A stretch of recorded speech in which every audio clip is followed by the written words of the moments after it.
Charlie Grant, one of the all-time greatest infielders.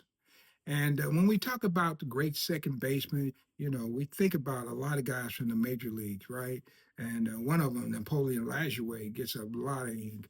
But Charlie Grant was just as steady as you can be. Didn't make a lot of errors. And this guy was just superb. One thing, a couple of stories I'll tell you about Charlie Grant. His career and his lifetime, let's say, achievements have been overshadowed by one story in 1900, John McGraw of the New York Giants tried to sneak Charlie Grant into the major leagues as a Native American because he had some features look Native American.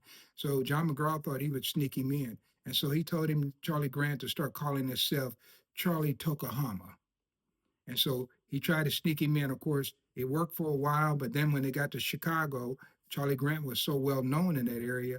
A couple of African American people, they came down to bring a wreath to welcome him to the National League. And then Charlie Comiskey over the White Sox said, "Why are they celebrating this Indian?" Of course, they find out he wasn't Native American at all.